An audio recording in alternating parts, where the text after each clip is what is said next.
Tercera parte del video número 18, el Espíritu Santo y los dones. Continuaremos con el estudio del don de lenguas. En 1 Corintios 12:10 se habla interpretación de lenguas. El vocablo para interpretación es el griego hermeneu, que significa traducción. Se puede traducir porque se trata de un idioma humano. No hubiera podido traducirse si se hubiera tratado de un balbuceo estático. Adviértase que esto se registra en la primera carta a los Corintios. Las lenguas en Corinto. Existen varias razones de peso para afirmar que las lenguas que se mencionan en la carta a los Corintios no difieren de las del libro de los Hechos. El primer argumento es que el Espíritu Santo define el don la primera vez en Hechos capítulo 2. No hay en la carta a los Corintios nuevas definiciones de un nuevo don de lenguas, porque se trata del mismo don. Si se argumentara que los pasajes de 1 capítulo 12, versículos 10 y 28 no son claros, el texto de 1 capítulo 14, versículos 20 y 22 no dejan duda. Y esto provee un argumento adicional que es de una importancia decisiva. Dice Pablo: hermanos, no seáis niños en el modo de pensar, sino sed niños en la malicia, pero maduros en el modo de pensar. En la ley está escrito: en otras lenguas y con otros labios hablaré a este pueblo, y ni aun así me dirán, dice el Señor. Así que las lenguas son por señal no a los creyentes, sino a los incrédulos. Pero la profecía no a los incrédulos, sino a los creyentes.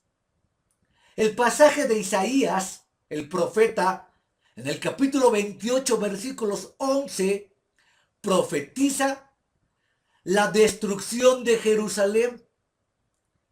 El texto hebreo dice: en lengua de tartamudos y en extraña lengua hablaré a este pueblo.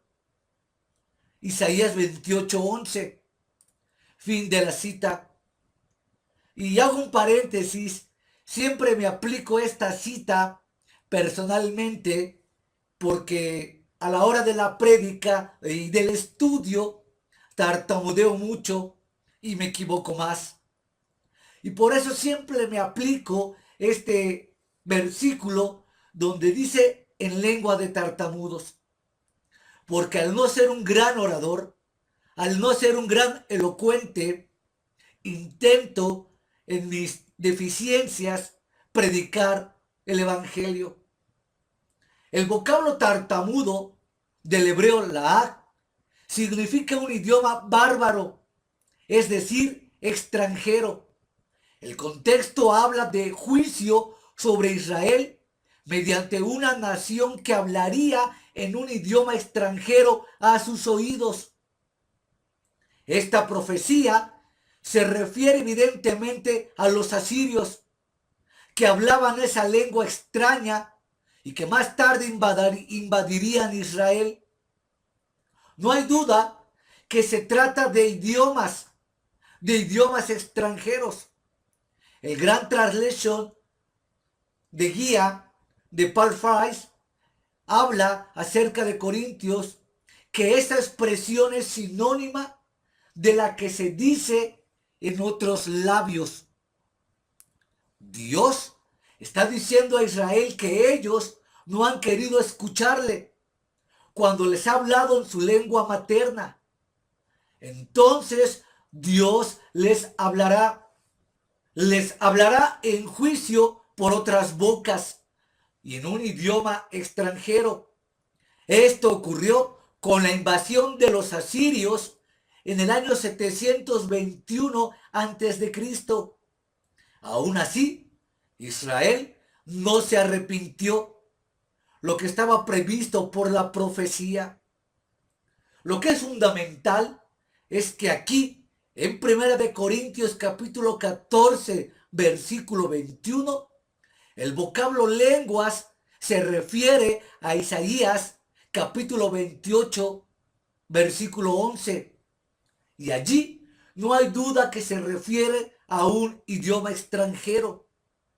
Este paralelismo entre Isaías 28 y de Corintios 14 se refiere a lo que en hermenéutica se conoce como el paralelismo en toda la Biblia. Es decir, un versículo del Nuevo Testamento es apoyado por otros versículos del mismo Nuevo Testamento. Y a la vez, los versículos del Nuevo Testamento son apoyados por versículos del Antiguo Testamento. Esto es lo que se conoce como la concordancia temática del contexto en hermenéutica para interpretar la Biblia.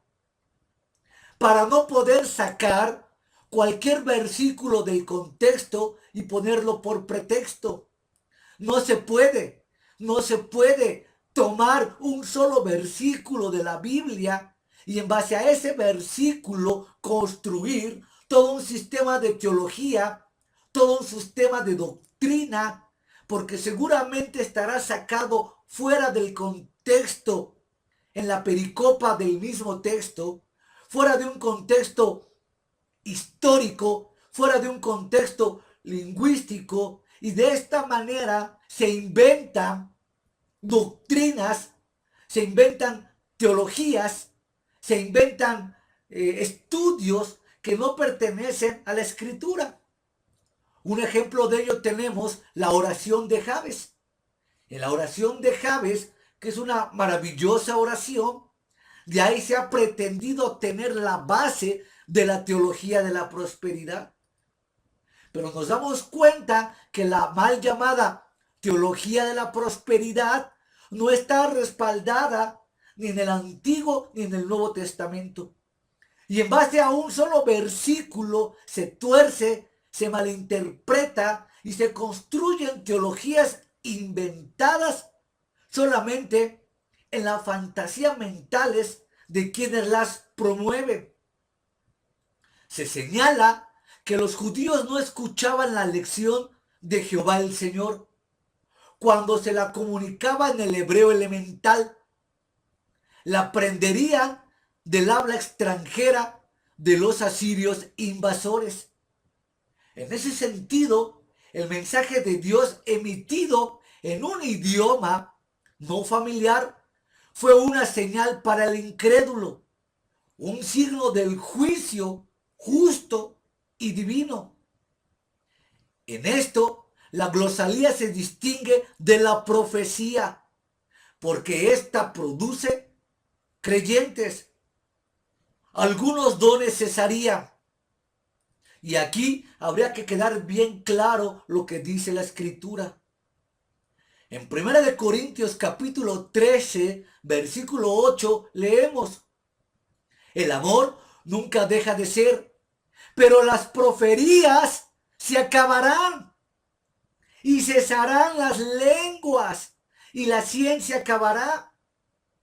Reitero, el amor nunca deja de ser, pero las profecías se acabarán y cesarán las lenguas y la ciencia acabará. Perdón, aquí vemos que al menos 3 dones llegarían a su fin. Son los de profecía, los de lenguas y de ciencia. Ningún grupo cristiano pone en duda que llegaría el momento en que tales dones cesarían, pero se discute cuándo cesaría. El pensamiento de algunos en los grupos denominados carismáticos y pentecostales es que cesarían en el futuro. ¿Pero qué futuro? Como siempre, debemos comenzar por la exégesis, es decir, por un estudio detallado y exhaustivo del texto. Vocablos originales.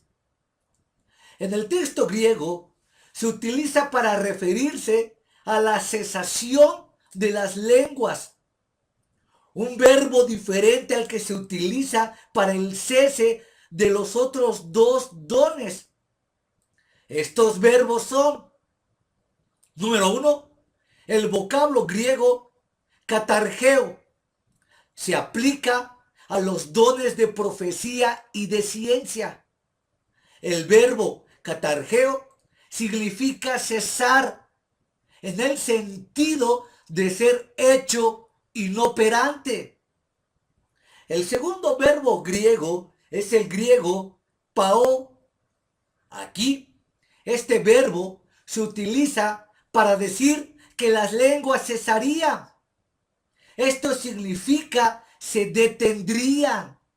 O sea, qué manera tan clara, tan puntual de los vocablos griegos dentro del Nuevo Testamento para sugerir y para indicar que el don se detendría.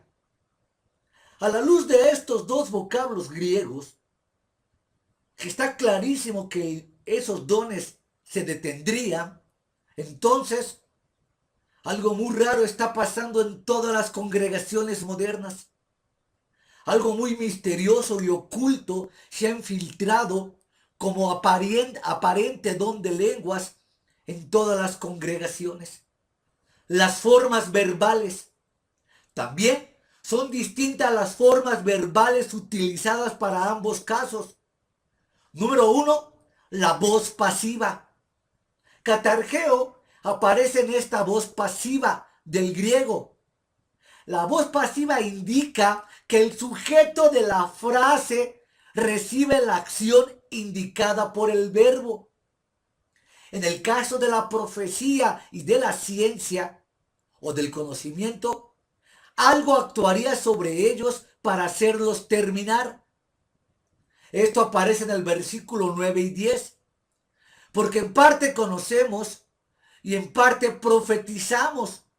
Mas cuando venga lo perfecto, entonces lo que es en parte se acabará. La voz media griega. Esta voz es la que se aplica para decir que las lenguas cesarían. La voz media en griego significa que es reflexiva, lo que indica que el sujeto está actuando sobre sí mismo. La acción viene desde adentro y no de afuera. El sentido es, por tanto, las lenguas se detendrían por sí mismas. La profecía y la ciencia acabarían repentinamente, en tanto que las lenguas cesarían gradualmente. Es fundamental observar que entre los requisitos para los ancianos u obispos o pastores no se mencionan las lenguas. Estas cartas son posteriores a la de Primera de Corintios, y esto es otro indicio certero de que las lenguas ya habían cesado. Por tanto, resulta evidente por el estudio de las escrituras y por el testimonio de la historia que ciertos dones tenían un carácter temporario. Y aquí vamos a pasar a argumentos adicionales. Las lenguas han cesado. Hay varios argumentos que permiten afirmar, sin lugar a dudas, que las lenguas han cesado. Número uno, las lenguas e Israel.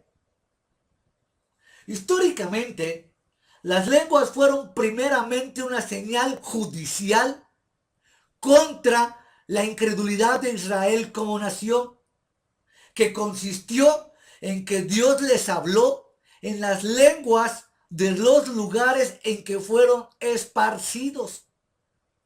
En Pentecostés, además, hubo una actitud de misericordia, porque Dios habló a los judíos de la diáspora en las lenguas de los pueblos en que habían nacido. Además, hubo señal cuando los de la diáspora advirtieron que los galileos hablaban aquellos idiomas y dialectos. En el caso de Corinto, fueron una señal contra judíos incrédulos que vivían en esa ciudad. Cuando Jerusalén fue destruida en el año 70 después de Cristo por el general Tito, el romano, el significado de los idiomas extranjeros como señal terminó. Después de aquel acto judicial, la señal ha pasado, ha cumplido su función y ha terminado, ha cesado. 2. Las lenguas en el periodo de la fundación de la iglesia primitiva. En 1 Corintios 13, versículos 8 y 11, queda clara la relación entre las lenguas en el periodo de infancia de la iglesia y aquel en que el don cesaría cuando la iglesia alcanzara madurez.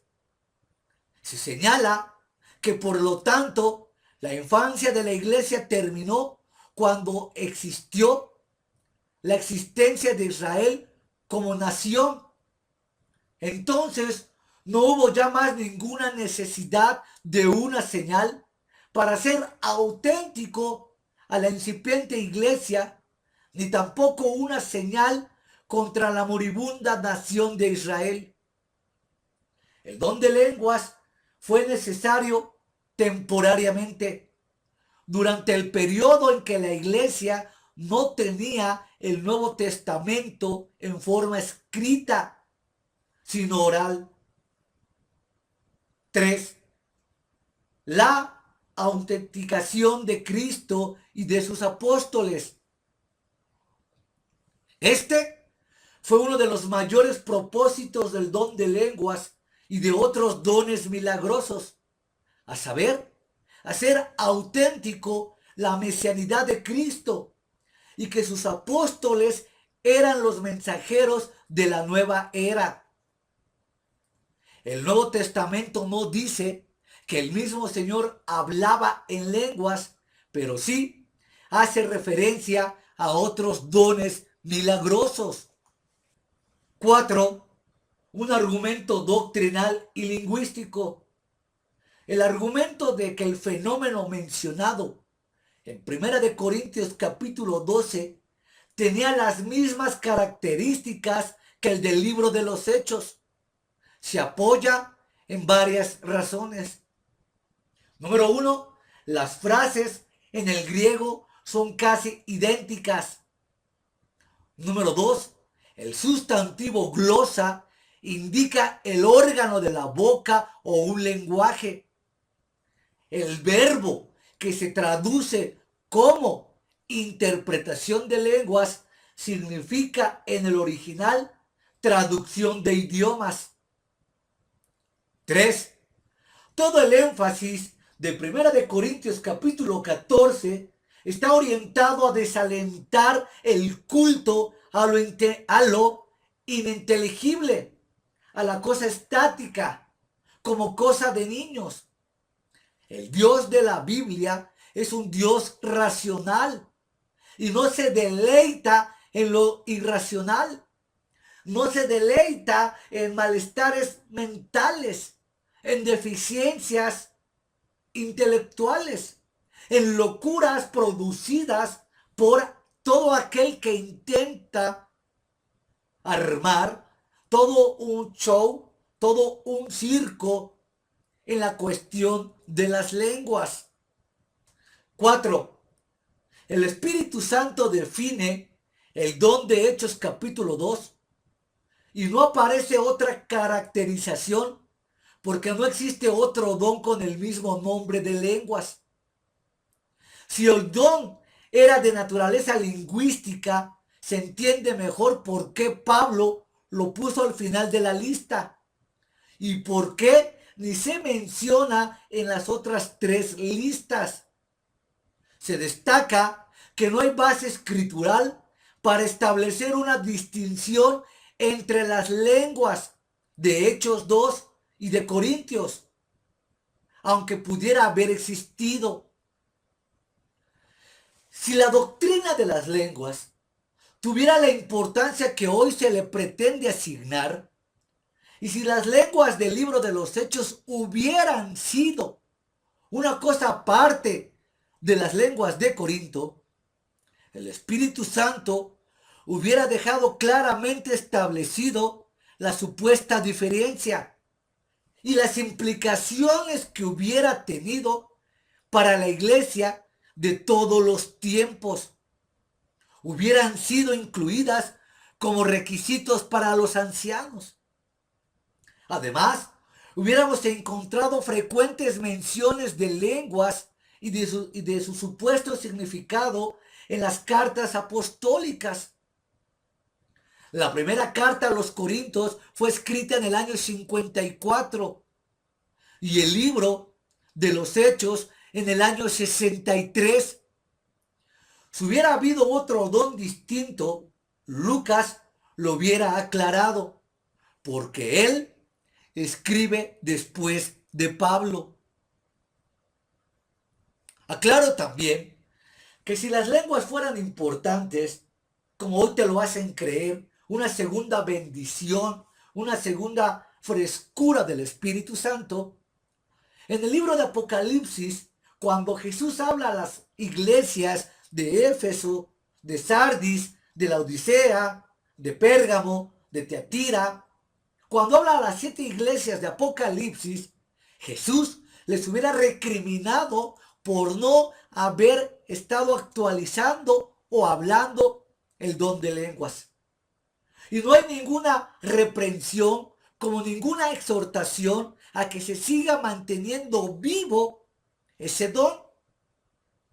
Sucede como en el mismo caso del diezmo. Jesús establece ciertas reprensiones a las iglesias porque no atienden al llamado real como él lo indicó.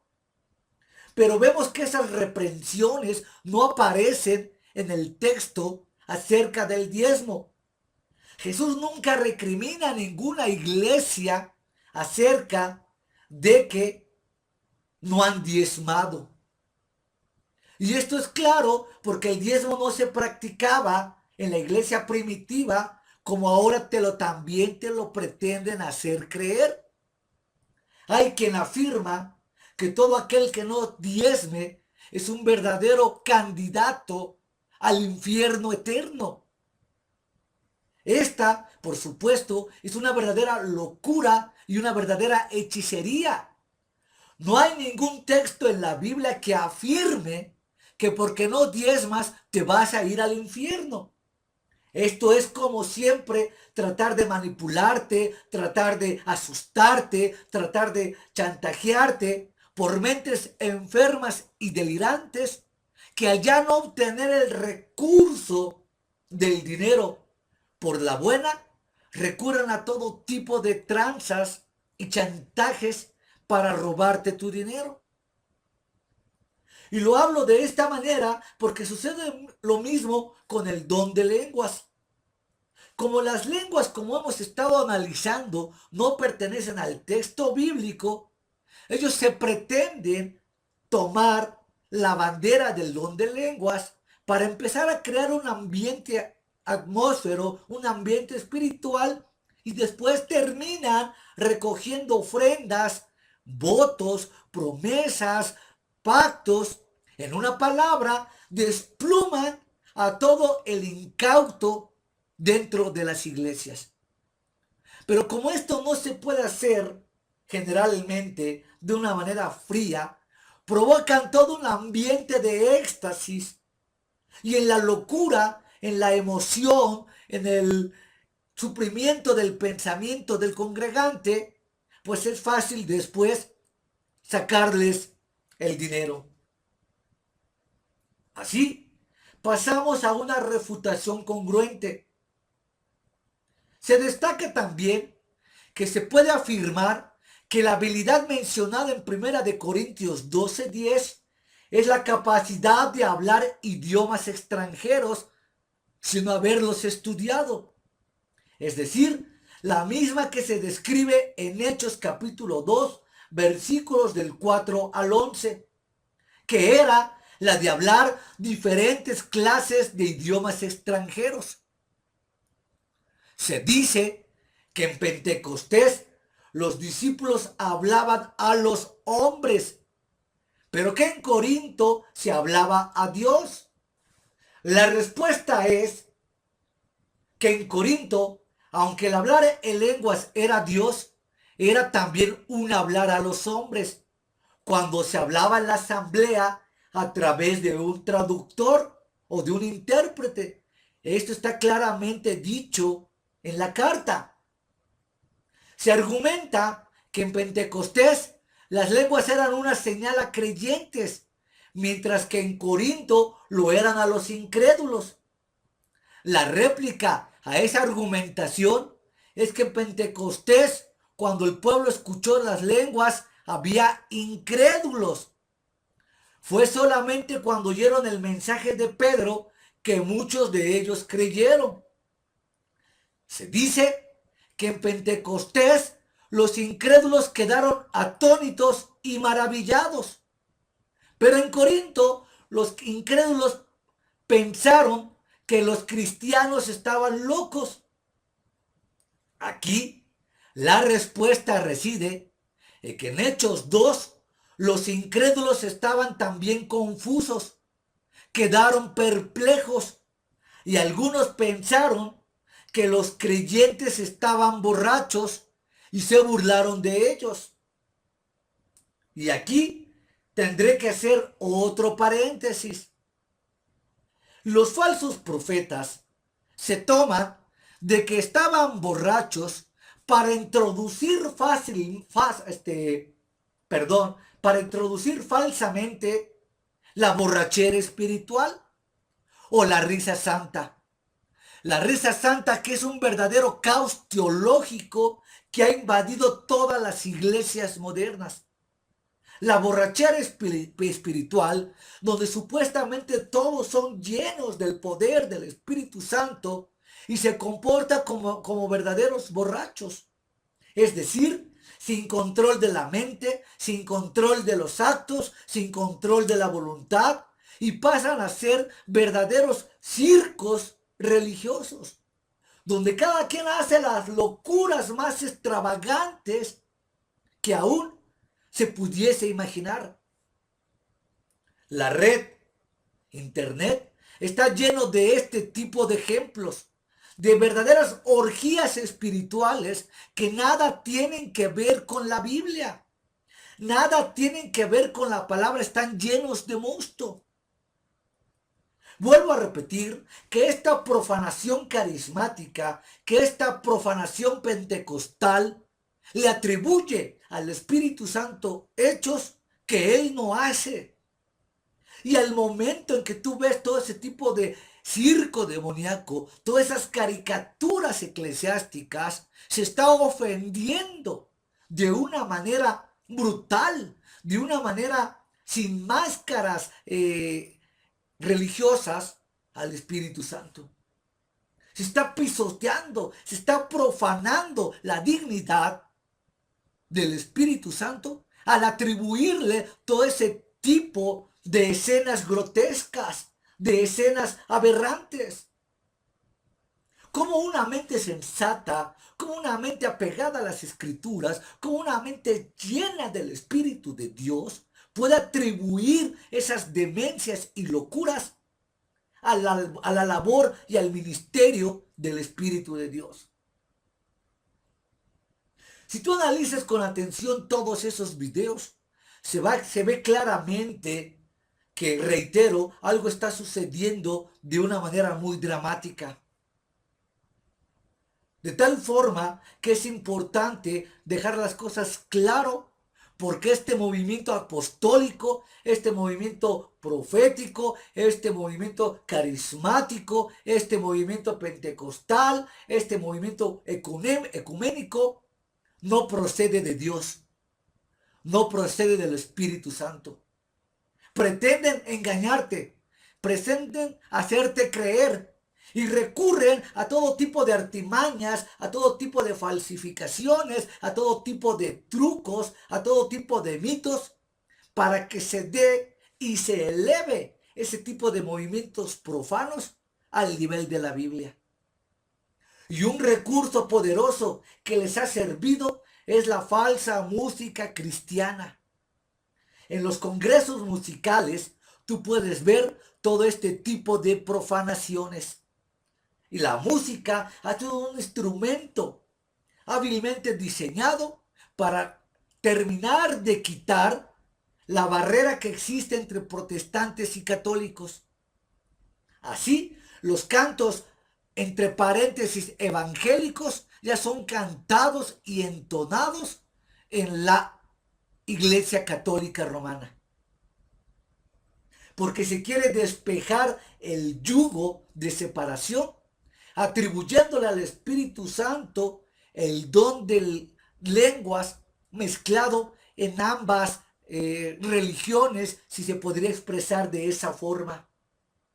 Es importante señalar los vocablos, los verbos, los sustantivos, los pronombres, los artículos, la forma lingüística y gramatical de cómo lo expresa el griego, para que veamos los alcances, las metas y los fines que tenía el don de lenguas. Porque reitero, bajo esta bandera ahora se han cometido unas atropelladas, unas cosas demenciales. Se argumenta que en Pentecostés había armonía, pero en Corinto había confusión.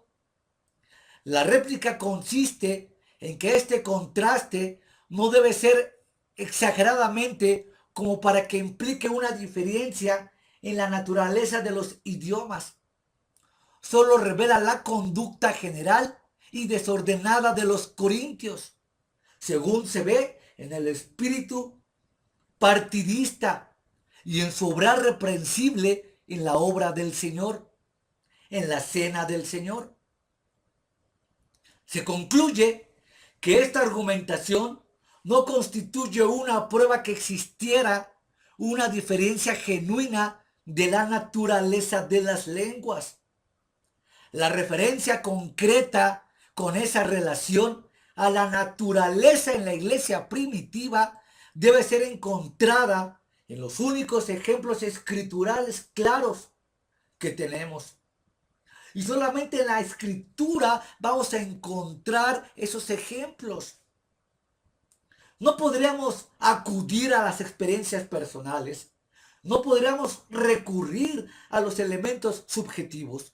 No podríamos recurrir a los sueños, a las visiones, a las profecías que intentan dar el verdadero significado, según ellos, al don de lenguas, porque todo eso pertenece a las partes concatenadas de un verdadero drama y de un verdadero estafa religioso y emocional que hoy han plantado en las iglesias.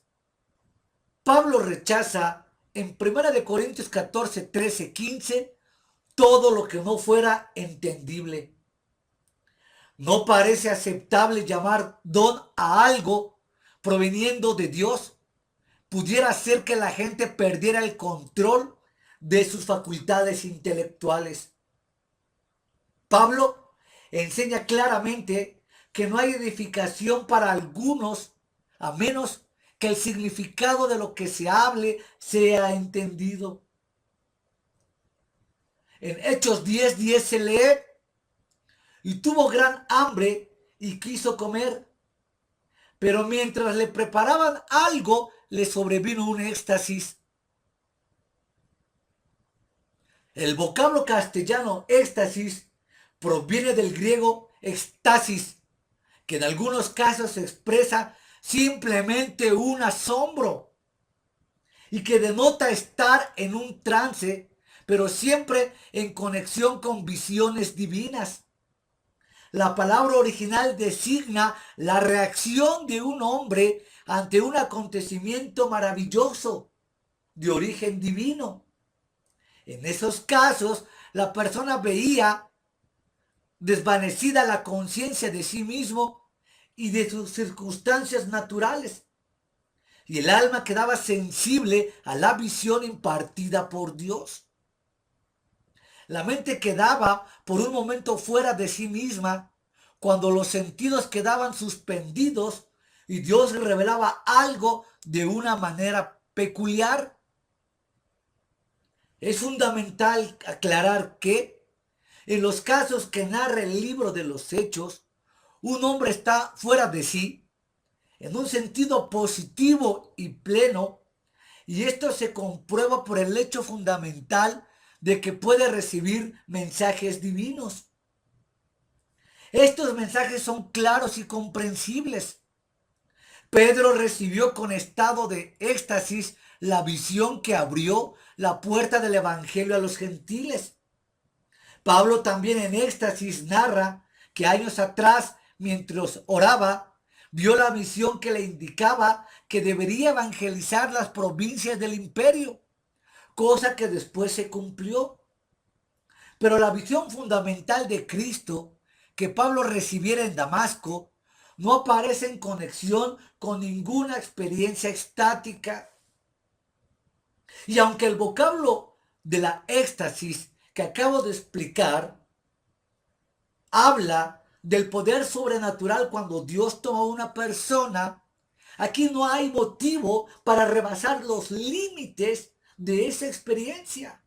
Aquí no hay pretexto para rebasar las fronteras cuando Dios toma a una persona. Y en el movimiento carismático encontramos que se superan esos límites, se rebasan esas fronteras, no hay ningún tipo de freno, esa es la palabra exacta, no hay ningún tipo de freno para soltarse de manera aberrante a las locuras más inimaginables que cada quien tiene de manera particular. No hay un freno que detenga tanta apostasía, tanta locura, tanta demencia, tanta cosa profanadora dentro de estos ministerios de Cash Luna, de Guillermo Maldonado, de Benny Hinn, de Ana Maldonado, de Ana Méndez Ferrell, por ser los más destacados últimamente, de Dante Gebel, de Alberto Motesi. No hay freno para detener todo el tipo de profanaciones que ellos inducen, que ellos promueven y que ellos propagan. Ahí todos son bienvenidos. No importa tu locura, no importa tu demencia, no importa tu manera de torcer y de profanar al Espíritu Santo. Con tal que llenes sus auditorios, con tal que los llenes de dinero, se vale todo tipo de artimañas. Por eso es que se apoyan de estos versículos, algunos ni de eso, de estos vocablos, para intentar sugerir que tienen base bíblica y apoyo doctrinal para seguir promulgando todo tipo de herejías. Ellos sustituyen el estudio serio, el estudio dedicado, el estudio profundo de la palabra de Dios por sus experiencias. Pretenden creer ellos que Dios les reveló, que Dios les habló, que Dios les comunicó, y a través de esa falso creencia han adormecido y han entenebrecido a la iglesia de Cristo. La escritura es clara y destaca que esos hombres evitaron todo sensacionalismo, que no asignaron gran importancia a aquellas experiencias de éxtasis y vieron en ello una ocasión para la modestia, para el sano juicio, para glorificar a Dios, no para promover mitos extrabíblicos. Y de esta manera orientaban su conocimiento enriquecido para predicar la historia de la salvación de Cristo. Todo subraya, pues, que las menciones de éxtasis de la Sagrada Escritura tuvieron las características señaladas y no puede invocarse para pretender que un don divino pueda consistir en que alguien exprese cosas inconexas, cosas de galimatías, cosas sin sentido, tanto para él como para todos los oyentes. Así, te daré una guía certera para que consideres lo siguiente. Número 1.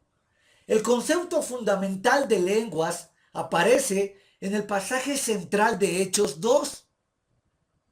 La mayoría de los comentaristas, incluso muchos que apoyan la posición carismática, coinciden en que allí, por lenguas, debe entenderse el don milagroso del Espíritu Santo para que una persona creyente hablara un idioma extranjero, sin haberlo jamás estudiado, como ya lo expliqué en el otro video. 2. En 1 Corintios 14 fue escrito para corregir el mal uso que los corintios estaban haciendo de un don genuino.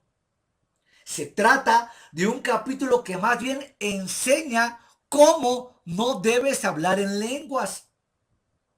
El énfasis de Pablo en el capítulo no es la aprobación, sino la crítica, la desaprobación y la enseñanza correcta, claramente limitando y no estimulando el don de lenguas que por entonces sí estaba vigente. 3. Los corintios estaban utilizando el don genuino, pero el reproche de Pablo era que lo hacían sin contexto de auditorio. Nadie entendía por qué no había quien tradujera. El problema que el apóstol quiso corregir era que nadie entendía lo que se hablaba o lo que se oraba. Pero esta falta de entendimiento no provenía de la naturaleza del don, sino de la falta de un traductor. Lo que ocurría no era que los corintios hubieran caído en utilizar una práctica pagana, emitiendo discursos de éxtasis ininteligibles.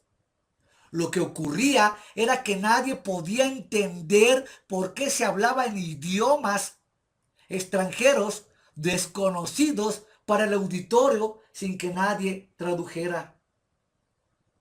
Notemos que en las religiones paganas se habla en un balbuceo estático de éxtasis, pero ese mensaje incoherente, incomprensible, no es el don legítimo al que se refiere el Nuevo Testamento. Pablo corrige a los corintios porque ellos estaban haciendo un mal uso de lenguas. Les dice que cuando hubiera el verdadero don, es decir, cuando alguien hablara un idioma extranjero, tenía que hacer público lo que entendiera o que existiera un traductor. El apóstol no hubiera reclamado una traducción si lo que se hablaba se entendiera perfectamente.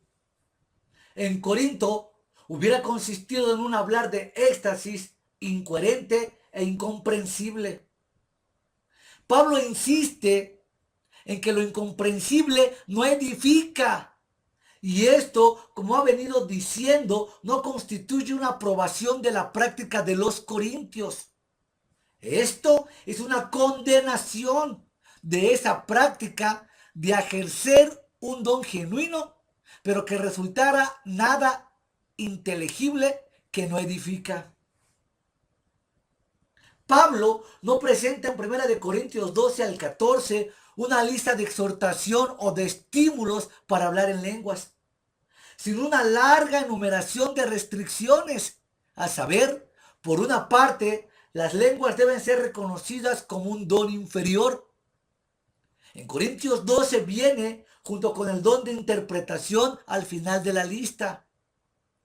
Esta inferioridad se acentúa por comparación con la profecía, porque las lenguas necesitan traducción.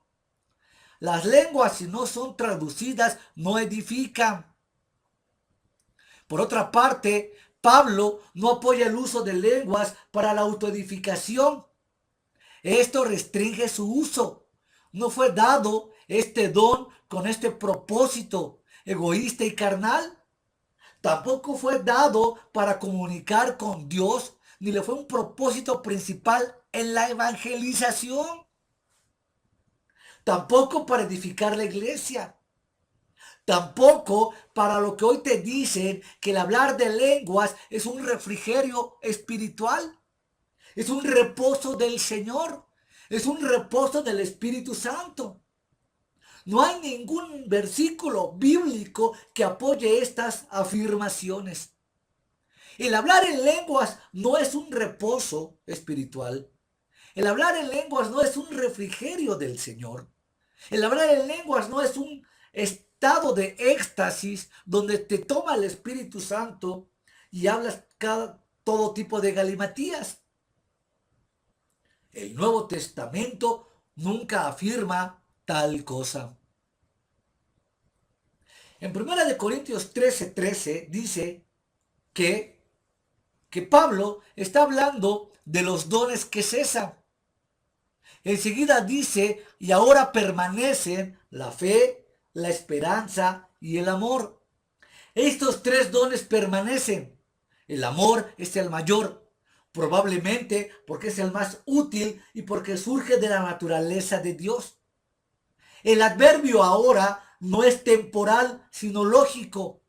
En esto concuerda la mayoría de los comentaristas. Quiere decir, estando las cosas así, ahora, en conclusión, ahora bien. Queda entonces claro que Pablo quiere decir, dado que estos dones extraordinarios han cesado, lo que permanece son la fe, la esperanza y el amor. Se concluye que habiendo considerado varios puntos de vista, el punto de vista de Pablo es que los dones de profecía, lenguas y conocimiento cesarían pronto y que eso coincidiría con el fin del periodo apostólico. Pero ahora la fe, la esperanza y el amor sí continuarían. Esas tres grandes virtudes permanecen en contraposición a los dones temporales de profecías, milagros y lenguas. Así, la fe permanece porque es la actitud necesaria del alma hacia Dios. Se coincide que es el ser de Dios infinito y siempre veremos nuevas maravillas y esperanzas en una actitud de fe apegada a la Biblia. La esperanza permanece porque es estado futuro, es continuo y progresivo. Y para demostrarte que el don de lenguas ha cesado, en Estados Unidos se ha hecho sin fin de experimentos acerca de este don. Se han traído de diversas partes de Estados Unidos y de América Latina y del mundo a personas que dicen tener el don de lenguas. A sin fin, a miles de personas se les ha grabado el supuesto don de lenguas para después ser estudiado. Y cuando se ha estudiado el don de lenguas a la luz de la fonética, a la luz de la morfología, a la luz de la lingüística y analizando toda la variedad de idiomas y dialectos que existen en el mundo, ninguno del supuesto don de lenguas tuvo lugar en ningún lenguaje y en ningún idioma hablado. Y se demuestra claramente que este don ha cesado y lo que se tiene por don de lenguas en las iglesias carismáticas es un don falso. Y tú lo puedes comprobar. Si tienes mente abierta, si eres amante de la verdad, tú mismo que pretendes tener el don de lenguas, o en tu iglesia si alguien tiene el don de lenguas, pues grábalo. E intenta clasificar ese don en la lingüística de los idiomas humanos que ya hemos estado analizando. Y te darás cuenta cómo estas galimatías no pertenecen a ningún idioma humano. Esto es claro. Esto es racional. Esto es inteligente. Esto es lo que la Escritura dice que todo debe ser sobrepesado. No nos podemos dejar engañar por supuestos sueños y revelaciones y dones que no sabemos realmente de dónde proceden. Porque sería darle o seguir dándole golpes brutales a la Escritura. En otro video comentaré la posición de Juan Calvino en cuanto a los dones de lenguas que también existieron en su tiempo y cómo las refutó magistralmente a la luz de la Escritura. Por lo pronto, y para terminar, basta aclarar lo siguiente, que el don de lenguas ha cesado y lo que ahora se conoce como don de lenguas dado por el Espíritu Santo no lo es. Reitero lo que dije en el video anterior. Un espíritu, una hechicería, algo siniestro, algo oscuro, algo de las tinieblas, algo del infierno, algo de lo más tenebroso de la obra de Satanás se ha infiltrado en todas las iglesias.